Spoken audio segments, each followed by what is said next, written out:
Daí, eu sou o Dado Silva. E eu sou o Marcelo Ômega. Começando agora o Realidade Aumentada número 3, com um tema que vai ser... muita treta. Dessa vez, a gente resolveu montar uma lista com aqueles personagens que são a verdadeira alma de todo o enredo. Estamos falando dos grandes rivais. Fala sério, todo mundo gosta de ver uma boa rivalidade. Gosta de ver o circo pegar fogo. A onça beber água. São aquelas pessoas que se completam, de certa forma, mas só são o que são por causa dessa boa rivalidade. Lembrando que rivais nem sempre são inimigos.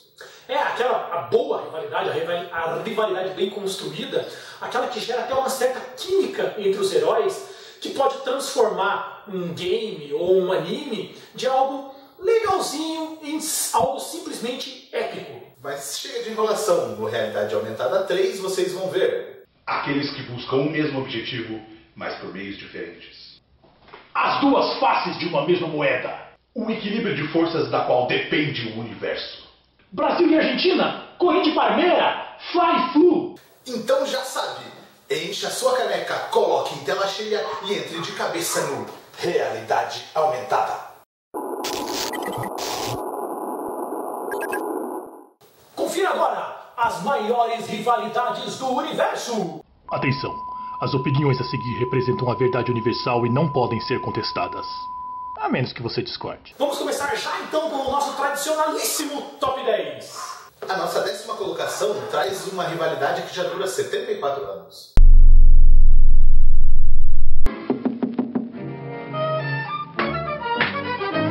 Criados em 1940 por William Hanna e Joseph Barbera, Tom e Jerry surgiram num curta-metragem dos estúdios MGM que foi exibido nos cinemas pela primeira vez no dia 20 de fevereiro de 1940.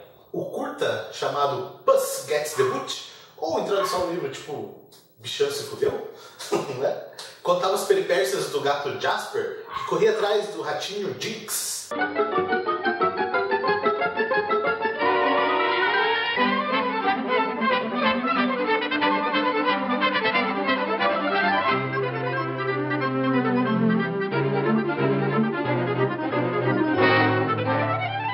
São eles mesmos, Tom e Jerry, o bom velho Tom e Jerry, mas apenas com nomes diferentes. A história do desenho todo mundo conhece, né? Gira em torno das tentativas normalmente frustradas do Tom capturar o Jerry. E para isso vale de tudo. Vale vassourada, marretada, espingarda, dinamite, me ajuda a esquecer de alguma coisa. Por aí vai. Em alguns casos mais extremos vale até a utilização de aviões e robôs. O que eu acho engraçado é que, tipo, todo mundo torce assim pro Jerry se dar bem, né? Pra escapar do Tom. Mas se você parar pra pensar, analisa tudo que é feito, tipo, o Jerry que é o grande filho da puta que zoa. Normalmente é ele quem tá sempre planejando alguma forma de fuder o Jerry. O Tom. O Tom. O Tom, ele tá tipo ali de boa, ele só quer fazer o lanchinho dele, né? Ele só quer comer ali de boa, ali tranquilo comer o Jerry. Mas o Jerry que, tipo, sacaneia, que fica armando armadilha, fica soltando os cachorros para outro cachorro lá pra cima dele, fica aprontando essas cagadas todas aí. Não, eu falei, tem até algumas cenas em que, alguns capítulos, em que, sei lá, a dona do Tom dá um prazo pra ele assim, tem um rato, parece que tem um rato nessa casa. Ô, bichão infeliz, eu descobri que tem um rato morando aqui, esse gato tá na rua. E aí o que o Jerry faz? Em vez do Jerry ficar, calminho, vou deixar a cheira vou ficar aqui na boa, a cheira voar, com ele abaixar. Não! Aí é que ele inferniza de verdade, ele faz questão de passar correndo na frente da mulher. Fica provocando a mulher só pra mulher bater no Tom. É difícil encontrar alguém que até hoje não tenha assistido sequer um capítulo de Tom e Jerry.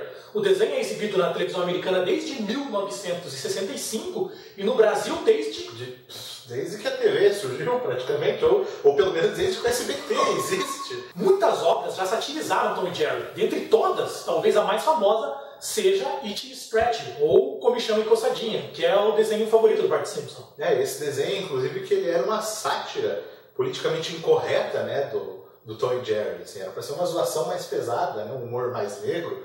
Só que hoje em dia o próprio Tom e Jerry é considerado politicamente incorreto. Nossa, cara, isso que eu fico puto da vida, né?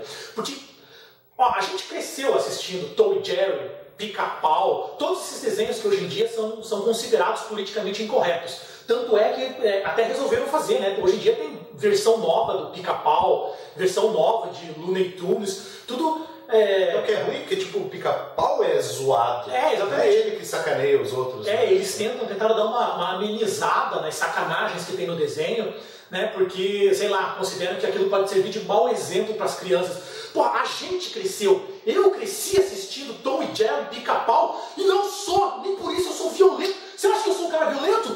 Puta, diz aí, eu sou violento? Eu sou violento? Não. Porra!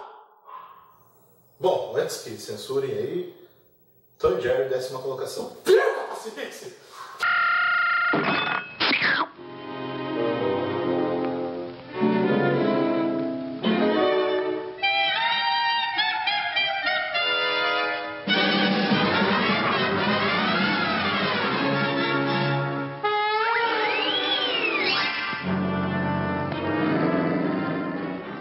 Na nossa 9ª colocação,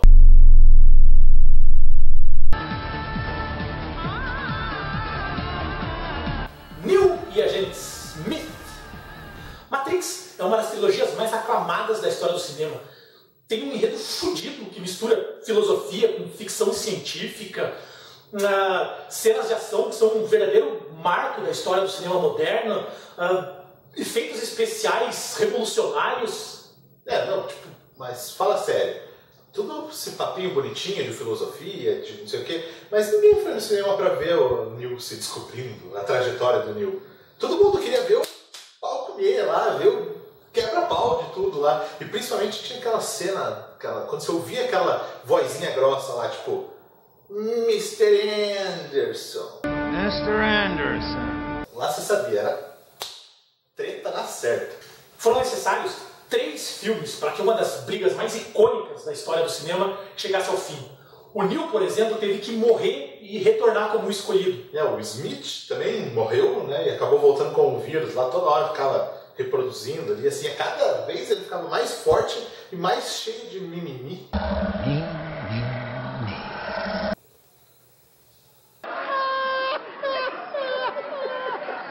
Só por isso, Neo e o Smith já mereciam um lugar na nossa lista. Mas, para não deixar dúvida, toma aí uma overdose com as 3 cenas de ação mais fodas de toda a trilogia.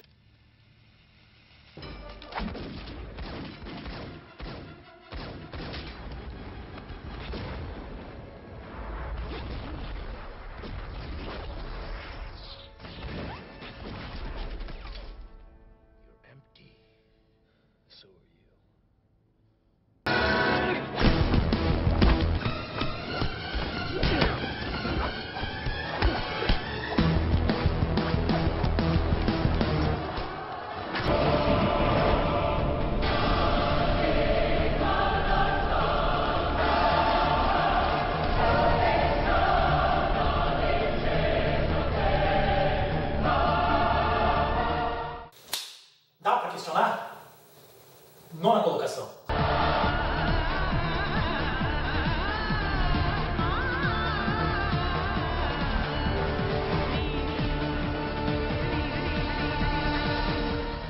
A nossa 8ª colocação foi uma das principais influências para esse festival de pancadaria que você acabou de conferir aqui.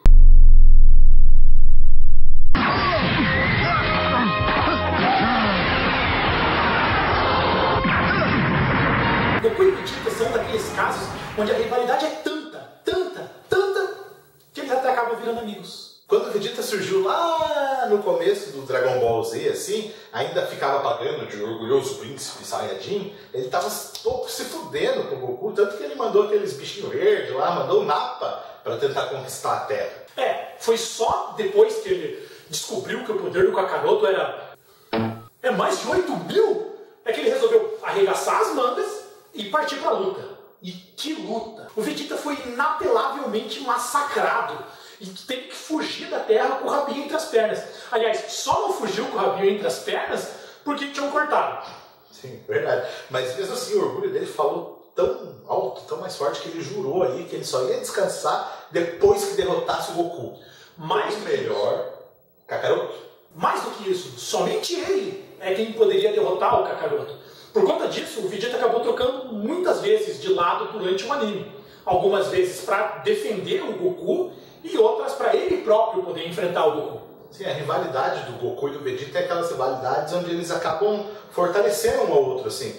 Onde é mais importante eles lutarem entre si, eles se degladiarem, se derrotarem, do que outras questões, resolverem outras questões assim secundárias, tipo salvar a Terra, sabe? Coisa boba. E é por causa dessa rivalidade quase imensurável, num nível muito maior do que o 8000, é que Goku e Vegeta levam a nossa 8ª posição.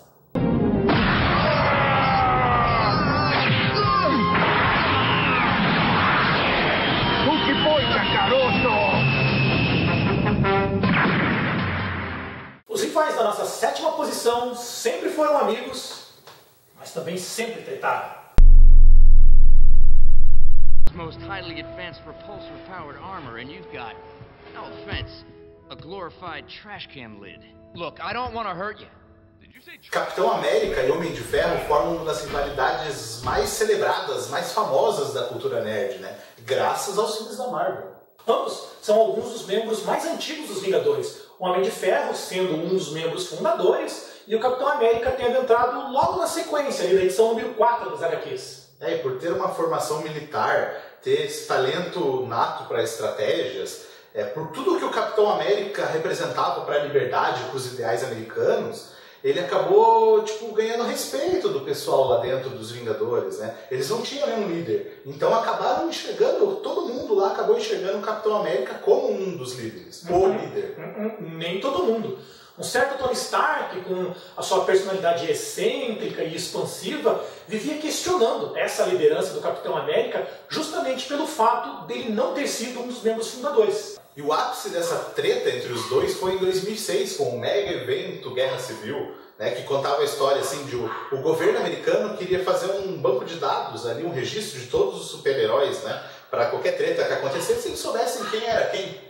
Né? E acabou dividindo os super-humanos em 2 grupos. Um que era liderado pelo Tony Stark, que era a favor desse registro, né? Não, Tony Stark, todo mundo sabia, eu sou o Tony Stark, eu sou o Homem de Ferro, e foda-se vocês. Né? E aquele pessoal que queria manter o registro, né? Manter a sua identidade secreta, que era liderado pelo Capitão América. Nas HQs, essa saga começou e terminou de forma trágica, e acirrou de vez a rivalidade entre os dois. Essa rivalidade foi muito bem aproveitada, né, nos Vingadores 1 e que vai voltar para a tela também nos Vingadores 2, a Era de Ultron. E também vai ser o tema principal do Capitão América 3 também, que vai falar justamente dessa Guerra Civil. E pelo que a Marvel já mostrou dos próximos filmes que vai lançar, os eventos de Vingadores 2 e Capitão América 3 vão repercutir até o final da 3ª fase dos filmes, lá em 2019, quando sair a parte 2 de Vingadores 3. E a pergunta que fica é... Aí eu te pergunto... Será que as consequências desses filmes não podem acabar repercutindo também nos próximos filmes solos já anunciados pela casa? Por exemplo, o Capitão Marvel e o Pantera Negra? Nós podemos estar vivendo um dos momentos mais fodas da história da cultura nerd, graças a esses 2 senhores, distintos senhores. E é por causa disso que eles ficam com a nossa 7ª posição.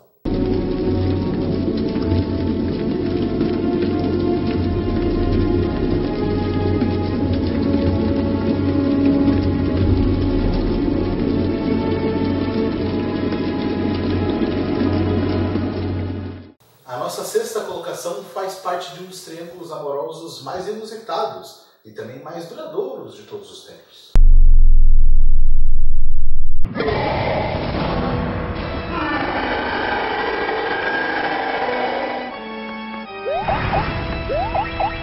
Mario e Bowser, ou Koopa, ou ainda Copa, como eu falava quando era criança, vivem saindo no braço para ver quem vai ficar com a bela Peach, a princesa do Reino dos Cogumelos. O Koopa toda hora sequestrava a princesa Peach para se casar com ela e anexar o Reino dos Cogumelos para o seu próprio reino. Mas apesar de ter um exército assim formado por tartarugas que jogam martelo, por tartaruga de asa, por peixes comedores de sei lá o quê, por bala de canhão, por lulonas que soltavam lulinhas, e pelos nossos queridos Gumbas. Gumbas, também sei lá, que mais tipo de assassino tem lá. Ele ainda fazia as mais espetaculares armadilhas pro Mario, e mesmo ele sendo grandão, fodão, fortão, assim, soltava bola de fogo pela boca. Mesmo assim ele não conseguia vencer, ó, um carinha baixinho, gordinho, Bonachinho. Bonachão. É isso aí, ele não conseguia matar o Mario, aquela dorzinha. Por quê? Porque quando se tratava de Peach, Mario se tornava literalmente, se torna ainda, né? Literalmente um gigante. Quando ele come cogumelo. Ele não se envergonha de sair por aí vestido de sapinho, de guaxinim, de gatinho, ou de outras coisas masculinamente degradantes. O fato é que a treta pode até ter começado por causa da Peach. Mas hoje em dia isso aí não cola mais já não. Isso aí já tem outra coisa além disso. Tá na cara que o principal objetivo do Copa é esmagar o Mario. Todos os planos dele sempre envolvem sequestrar a Peach. Por quê? Porque ele sabe que o Mario vai vir mordendo, vai vir soltando fogo pelas ventas. Não, isso é o Copa que faz. Ele sabe que o Mario vai vir para salvar a sua amada. O Koopa transforma os reis dos reinos vizinhos em monstros. E sequestra a Peach. Sim. Ele se dá o trabalho de roubar a estrela do poder. E sequestra a Peach. Ele teve nas mãos dele o poder de remodelar todo o universo. E o que ele fez? Sequestrou a Peach. Mas ele não quer saber da Peach. A única coisa que importa pra ele é que o Mario vá salvar ela. Pra daí fazer o quê? Pau no Mario! Com o Mario é a mesma coisa. Não é possível que depois de 30 anos na Friendzone, ele ainda ache que tem alguma chance com a princesa. Na verdade, o que ele mais quer é que o Copa continue transformando os reis vizinhos em monstros, que ele roube todas as estrelas de poder, que ele remodele o universo, desde que não se esqueça de sequestrar a princesa, porque ali ele pode dizer que a ofensa foi pessoal. Sabe o que eu estava pensando agora aqui, raciocinando? Toda vez que a Peach é sequestrada, o Mario vai lá salvar ela, atravessa todos os monstros, mata tudo, chega no castelo, e quem está lá no castelo para ser resgatado? Você está falando no primeiro castelo? É, no primeiro castelo. Todd. O Todd. Então, aí o Todd fala, não, a Peach está em outro castelo. Então lá vai o Mario para o outro castelo. Faz tudo de volta, mata todo mundo, chega lá, quem está lá? O Todd. O Todd. E daí o Mario vai para o outro castelo, chega lá, quem está lá? Onde você está querendo chegar? Tipo, não seria o Todd responsável, ou não tem uma parcela nessa treta do Koopa e do Mario? Você está querendo dizer que o Todd é que seria o grande filho da puta por trás de tudo, assim. Sim, é ele que arma a parada toda, essa porra toda. Intrigas, teorias da conspiração e triângulos amorosos não correspondidos, tudo isso faz parte da rivalidade entre Bowser e Mario. Por isso eles estão na nossa sexta colocação.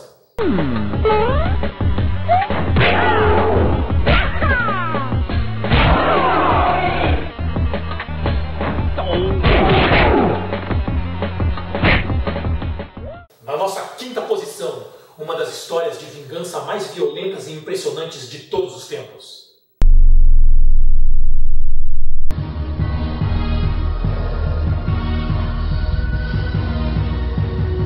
Scorpion e Sub-Zero, os dois faziam parte de clãs ninjas rivais. Scorpion fazia parte dos Shirai-Ryu e Sub-Zero fazia parte dos Lin-Kuei. Eles se enfrentaram pela primeira vez quando os dois foram enviados atrás do mesmo tesouro.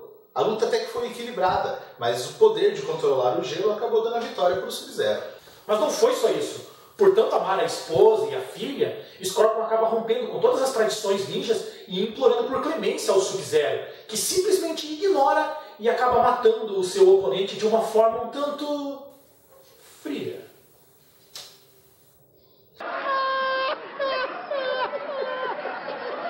Mas diferente das rivalidades normais, onde quando um morre a rivalidade acaba, aqui a rivalidade estava apenas começando. Isso porque, por causa de todos os crimes que tinha cometido em vida, o espírito do Scorpion acaba sendo enviado para o mundo de Netherrealm, que, trocando em miúdos, nada mais é do que um inferno. Lá, ele renasce como um espectro, ganha novos poderes e conquista o direito de disputar o torneio que ficou conhecido como Mortal Kombat. E a única intenção do Scorpion nesse torneio era vingar, derrotar aquele que tinha tirado tudo dele. E ele consegue. Durante o torneio ele finalmente tem a chance de lutar e derrota e mata o Sub-Zero. Mas no ano seguinte, um novo torneio é realizado e dessa vez é o Sub-Zero quem ressurge sedento por vingança. Teria o Sub-Zero alcançado a mesma graça de Scorpion e ressurgido como um espectro do Netherrealm? Não. Sub-Zero, na verdade, era um outro ninja, o irmão mais novo do primeiro Sub-Zero, que tinha entrado no torneio apenas atrás de vingança, para matar aquele que tinha matado o seu irmão. E a situação só piora quando o primeiro Sub-Zero realmente é transformado num espectro de Netherrealm.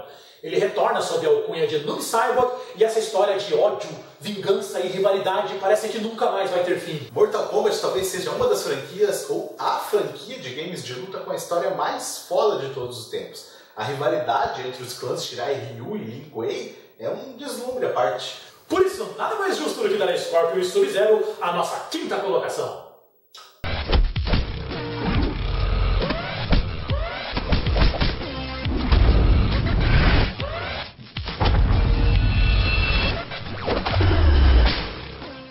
A nossa quarta colocação traz uma rivalidade do tipo camarada. Are you ready? Fight! Eles treinaram juntos, cresceram como irmãos e saíram pelo mundo para provar qual dos dois era o mais forte. Ryu e Ken começaram a trocar sopapos no primeiro game da série, Street Fighter de 1987. No jogo, o Ken ainda não era selecionável, né? Ele só aparecia quando o segundo player entrava para desafiar o primeiro. Mas essa situação mudou em 1991, quando o Street Fighter 2, o clássico dos clássicos, começou a chegar nos botecos e arcades da vida aí. Aí você podia perceber lá na tela de seleção de personagem, estava lá Ken logo abaixo do seu melhor amigo, a sementinha do mal estava plantada. Ainda no jogo os dois eram meio que espelho um do outro, assim, né? Os golpes eram iguais, as características iguais. Aí você vai me dizer assim, isso aí é a limitação do sistema. Não, você não pode se esquecer que os dois cresceram e treinaram juntos a vida toda. Não podia ser diferente. Mas isso começou a mudar ao longo dos anos e ao longo dos jogos. Ryu e Ken começaram a evoluir como lutadores e isso refletia, claro, o desejo intenso de se tornar mais fortes, mas, acima de tudo, refletia o desejo deles provarem um ao outro qual dos dois era o mais forte. O Ryu ele optou por aprimorar a sua resistência física, né? A potência dos seus golpes. Ele aguenta levar mais porrada que o Ken. Os seus golpes não são tão plásticos, mas são, ó, destruidores pra caralho. Já o Ken optou por evoluir muito mais a sua velocidade e a sua agilidade. Os golpes dele podem não machucar tanto quanto os de Ryu, mas ele compensa com uma técnica refinada, conectando um ataque ao outro, gerando combos avassaladores. O Ryu e Ken eles já se enfrentaram tipo uma dúzia de jogos, HQs, animes, mangá, tem até aquele filme tosco. Não houve filme de Street Fighter. Não, mas teve aquela série Street Fighter Assassin's Fist. Ah, não, essa sim, essa eu recomendo. Eu recomendo também.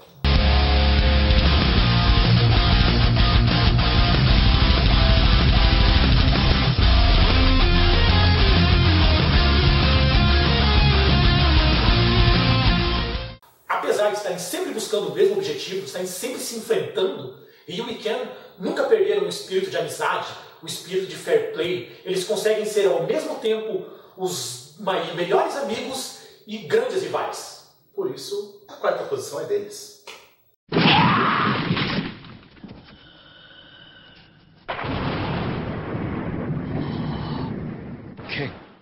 E chegamos ao pódio! Na nossa terceira colocação, depois de tanta pancadaria, chegou a hora de um embate mais intelectual. Well, here we are at last. You and me, Sherlock. And our problem, the final problem. Sherlock Holmes e Professor Moriarty, da série de livros de Sir Arthur Conan Doyle. Moriarty é o mais inteligente, mais enigmático, mais perverso e maligno inimigo do maior detetive de todos os tempos. O curioso é que o Napoleão do crime, como Holmes se refere ao Professor Moriarty, é que ele aparece em apenas um livro escrito por Doyle, O Problema Final de 1893. O que acontecia é que lá no final do século XIX, os livros, os contos de Sherlock Holmes faziam um sucesso absurdo de público. Todo mundo parava para ler quando saía uma nova aventura do detetive. Só tinha uma pessoa que realmente não gostava do personagem.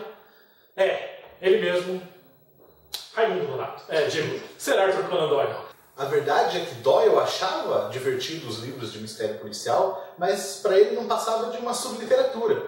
Então, depois dele fazer o seu pé de meia, né, graças ao talento dedutivo do Sherlock Holmes, ele foi lá e resolveu matar o seu personagem principal. Mas o assassino de Holmes não poderia ser qualquer um.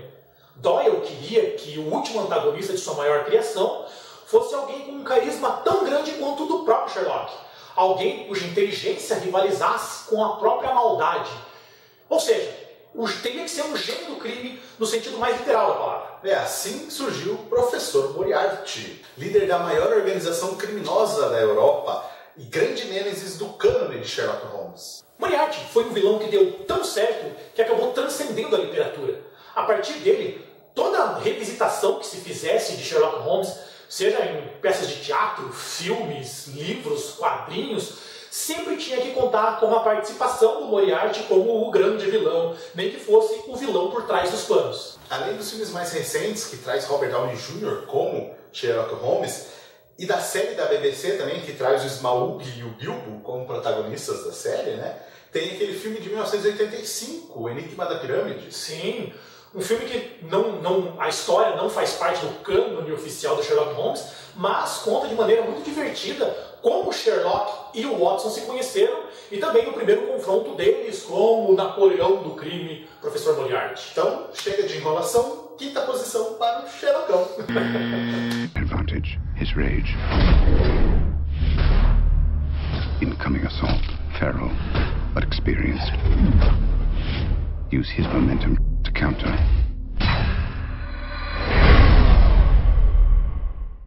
Na segunda colocação,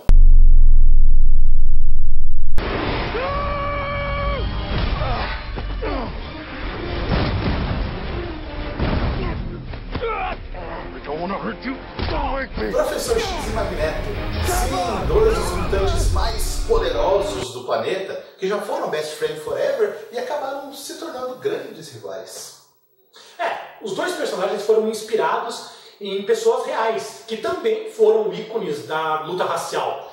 O Professor X é como se fosse um Martin Luther King dos mutantes, ao passo que o Magneto seria um Malcolm X, só que mais extremista.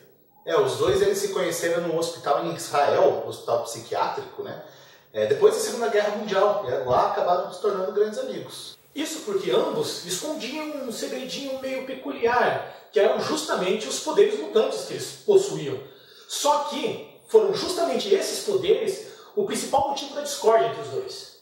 Sim, o Professor Xavier, ele acreditava nessa coexistência pacífica entre os humanos e os mutantes, né? Já o Magneto, que sofreu as barbáries da Segunda Guerra Mundial, ele achava que a única solução era violência em cima de violência. E a única maneira dos mutantes sobreviverem era impondo a força sobre os humanos. Essa diferença ideológica fez com que o Magneto e o Xavier se afastassem e ficassem anos sem ter notícia um do outro.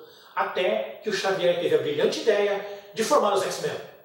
E o Magneto foi o primeiro vilão que os X-Men enfrentaram. Ele é considerado até hoje o mais forte deles. A relação entre Magneto e o Xavier beira um absurdo. Eles combinam, eles compartilham dos mesmos ideais para praticamente tudo. Dá pra ver o quanto os dois se gostam, eles realmente são melhores amigos. Sim, e o único ponto, talvez assim, o único ponto que eles discordem seja o mais importante de todos. É aquele que talvez defina o futuro da humanidade. É um ponto que é maior que os dois, maior que a amizade, maior que qualquer amizade. Maior que qualquer amizade. Né? E é justamente por causa dessa relação de amizade e de diferenças ideológicas, do qual a própria humanidade depende, é que fica com o Magneto e o Xavier na nossa medalha de prata.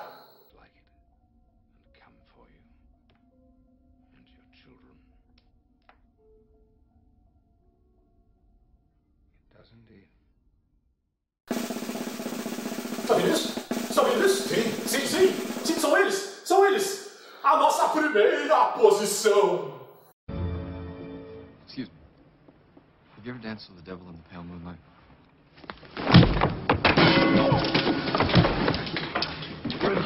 Kill you. Sim! O Cavaleiro das Trevas e o Príncipe Palhaço do Crime. Existem rivais mais marcantes e celebrados do que Batman e o Coringa? O que é interessante deles é que eles reúnem, de certa forma, tudo que a gente já falou até agora no nosso Top 10. Como Tom e Jerry, os dois estão naquele eterno jogo de gato e rato. Como Lewis Smith, é só você ouvir aquela risadinha sinistra pra saber que a porra ficou séria. Como Goku e Vegeta, os dois travam as batalhas mais épicas das HQs. Como Homem de Ferro e Capitão América, a rivalidade nasceu nas HQs, mas conquistou o mundo quando chegou às telas de cinema. Como Mario e Bowser, muitas vezes o objetivo principal dos dois é apenas derrotar um ao outro. Como Scorpion e Sub-Zero, a história dos dois é repleta de vingança e violência. Como Ryu e Ken, a repetição dos desafios acaba tornando os mais fortes.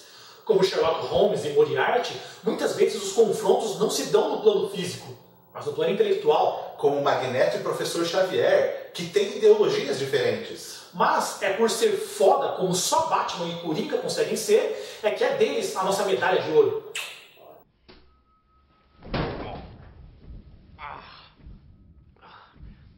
Never start with the head. The victim gets all fuzzy. He can't feel the neck. See? You wanted me. Here I am. E terminou! Finalmente, chegamos ao final de mais uma lista. Se curtiu o vídeo, dá aquele seu joinha. Deixa um comentário aí embaixo. Diz quem que faltou nessa lista, quem que você colocaria, quem que você tiraria. Compartilhe o vídeo com seus amigos, ajude o canal a crescer. Não se esqueça também de curtir a nossa página no Facebook. O endereço dela está aqui na descrição do vídeo. Se inscreva no nosso canal. Quem ainda não se inscreveu, lógico. E é isso aí. A gente fica por aqui. Mas não se esqueça, nós voltamos na próxima sexta com mais um Realidade Aumentada. Esse é o Realidade Aumentada 2. E essa semana a gente aproveita para trazer uma das datas comemorativas mais legais do calendário. O Dia das Bruxas. Amiguinhos, se segurem, porque hoje é dia de falar de... o único e eterno rei.